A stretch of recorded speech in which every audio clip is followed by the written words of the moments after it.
নমস্কার বন্ধুরা, জীবনের গল্প চ্যানেলে তোমাদের সবাইকে স্বাগত জানাই। বন্ধুরা, দেখো আজকে এগুলো কি বলো তো, এটা কাঁচকলা। কাঁচকলা দিয়ে আমি এগুলো করছি, কাঁচকলার কোপ্তাকারি হবে বলে। এগুলো দেখো, এটা হয়ে গেছে, এগুলো হয়ে গেছে করা, আর এটা করছি। এটা করা হয়ে গেলে তারপরে কারিটা বানাবো আমি। আমার তো কোপ্তাগুলো হচ্ছে, কোপ্তা হতে হতে আমি তার আগে আর কি রান্না করেছি তোমাদের দেখিয়ে দিই। এই দেখো, উচ্ছে ভাজা, এই যে উচ্ছে ভাজা, এটা ভেন্ডি ভাজা, আর এটা অল্প করে আলু ভাজা দিয়েছি। উচ্ছে ভাজা, ভেন্ডি ভাজা, আলু ভাজা দিলাম ঢেকে।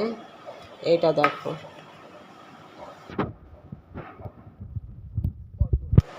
তেল পটল, তেল পটলের মতো করেই এটা আমি দুধ পটল করেছি, দুধ দিয়ে করা হয়েছে দুধ পটল।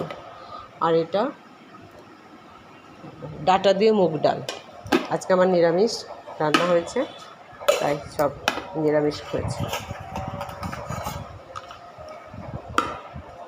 আর ভাতটা তো হয়েই গেছে, ভাতের আর কি দেখাবো, তবুও দেখাই তোমাদের।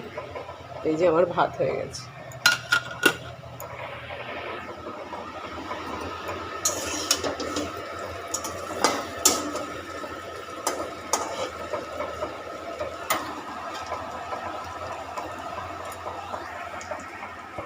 মশলা কষানো হয়ে গেছে, মশলা কষিয়ে না ওই আদা বাটা, জিরে বাটা, ধনে বাটা, একটু টমেটো বাটা, এগুলো দিয়ে করেছি।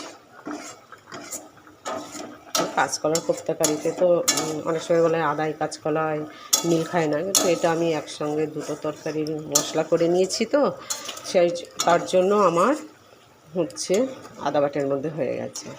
কিন্তু আমি আবার দেখেছি অনেক জায়গায় আদা বাটা দিয়ে কাঁচকলার তরকারি করে, মুখে বলে অনেকে আদায় কাঁচকলায়, কিন্তু আমি দেখেছি যে করে। যাই হোক, হয়েছে।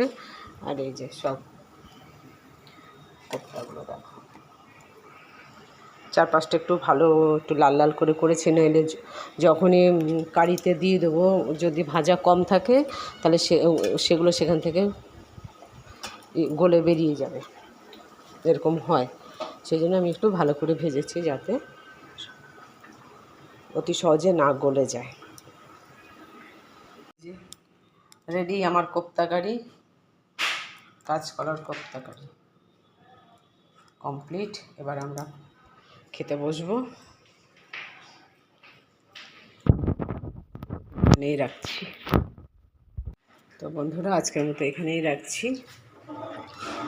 এখন আমি একটু এই দুধটা বসিয়েছি। তোমরা সবাই আমার এই চ্যানেলটাকে লাইক করো, শেয়ার করো, সাবস্ক্রাইব করো। ওকে, টাটা।